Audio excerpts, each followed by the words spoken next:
ओम नमः शिवाय। दोस्तों, आज सुनेंगे रवि प्रदोष व्रत कथा।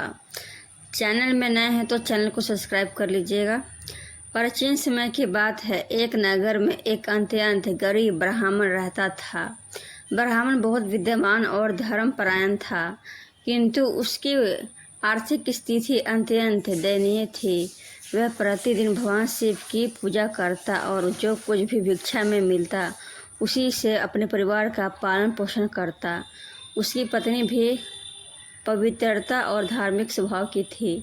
दोनों का एक पुत्र था जो बुद्धिमान, विनम्र और माता पिता का आज्ञाकारी था। कुछ समय बाद ब्राह्मण का देहांत हो गया। उसके जाने के बाद परिवार पर दुखों का पहाड़ टूट पड़ा। ब्राह्मणी अपने पुत्र के साथ भिक्षा मांगकर जीवन यापन करने लगी। एक दिन भिक्षा मांगकर लौटते समय उन्हें मार्ग में एक घायल युवक मिला। वह भूख और प्यास से व्याकुल था। दयालु ब्राह्मणी उसे अपने घर ले आई, उसकी सेवा की और भोजन कराया। धीरे धीरे वह युवक स्वस्थ हो गया। वह युवक वास्तव में एक राजकुमार था। शत्रुओं ने उसके राज्य पर आक्रमण कर दिया था, जिसके कारण वह अपने राज्य से दूर भटक गया था। राजकुमार ने ब्राह्मणी और उसके पुत्र के स्नेह और सेवा से अत्यंत प्रसन्न होकर उन्हें अपने परिवार जैसा सम्मान दिया।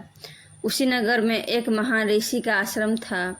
एक दिन ब्राह्मणी अपने पुत्र और राजकुमार के साथ ऋषि के दर्शन करने गई। ऋषि ने ध्यान लगाकर तीनों का भविष्य देखा और कहा, तुम लोगों के सभी दुख भगवान शिव की कृपा से दूर हो सकते हैं यदि तुम श्रद्धा और नियम पूर्वक प्रदोष व्रत करोगे। विशेष रूप से जब प्रदोष तिथि रविवार को आए तब रवि प्रदोष व्रत का पालन करोगे तो भगवान शिव और माता पार्वती की विशेष कृपा प्राप्त होगी।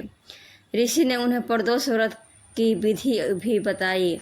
उन्होंने कहा कि त्रयोदशी तिथि के दिन प्राप्त स्नान करके भगवान शिव का स्मरण करें। दिन भर संयम और रखें।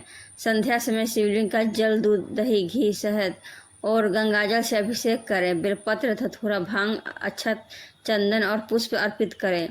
दीप और धूप जलाकर शिव चालीसा तथा महामृत्युंजय मंत्र का जाप करें।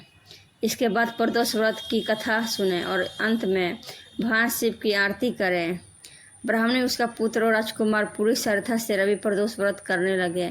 कुछ ही समय बाद उसके जीवन में शुभ परिवर्तन आने लगे। राजकुमार को अपने राज्य की सूचना मिली कि उसके शत्रु पराजित हो चुके हैं और प्रजा उसे वापस बुला रही है। वह अपने राज्य लौटा और राजा बन गया। राजा बनने के बाद भी राजकुमार अपने कठिन दिनों को नहीं भूल पाया। उसे ब्राह्मणी और उसके पुत्र को सम्मानपूर्वक अपने महल में बुलाया। उन्हें रहने के लिए सुंदर घर, धन संपत्ति और आवश्यक सुविधाएं प्रदान की। ब्राह्मणी का पुत्र भी अपनी योग्यता और सदाचार के कारण राज्य का प्रमुख मंत्री बना। कुछ वर्षों बाद उस राज्य में भयंकर अकाल पड़ा। वर्षा नहीं हुई, फसलें नष्ट हो गई और चारों ओर संकट छा गया। राजा और मंत्री ने प्रजा के कल्याण के लिए अनेक उपाय किए, किंतु सफलता नहीं मिली।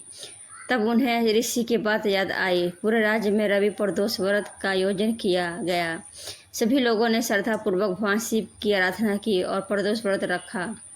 भगवान शिव अपने भक्तों की भक्ति से प्रसन्न हुए। शीघ्र ही वर्षा होने लगी।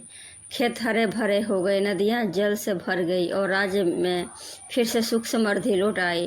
प्रजा ने भगवान शिव की जय जयकार की और राजा का प्रशंसा की। राजा ने अपने जीवन का अनुभव सबको सुनाते हुए कहा, सच्ची श्रद्धा, सेवा, दया और भगवान शिव की भक्ति कभी व्यर्थ नहीं जाती। रवि प्रदोष व्रत केवल धन या वैभव ही नहीं देता, बल्कि जीवन के सभी संकटों को दूर कर मनुष्य को सुख, शांति और समृद्धि प्रदान करता है।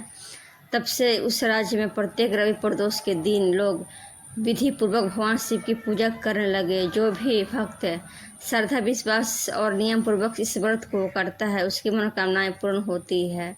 निसंतान संपन्न दंपतियों को संतान सुख प्राप्त होता है, रोगियों को स्वास्थ्य मिलता है, निर्धनों को धन की प्राप्ति होती है, परिवार को सुख शांति बनी रहती है। ऐसी मान्यता है कि रवि प्रदोष व्रत करने से भगवान शिव विशेष रूप से प्रसन्न होते हैं। वे अपने भक्तों के पापों का नाश करते हैं, उन्हें दीर्घायु, यश, वैभव और आध्यात्मिक उन्नति प्रदान करते हैं। जो श्रद्धापूर्वक इस व्रत की कथा सुनता है या सुनाता है, उसके जीवन के कष्ट दूर होते हैं और अंत में उसे भगवान शिव के परम धाम की प्राप्ति होती है।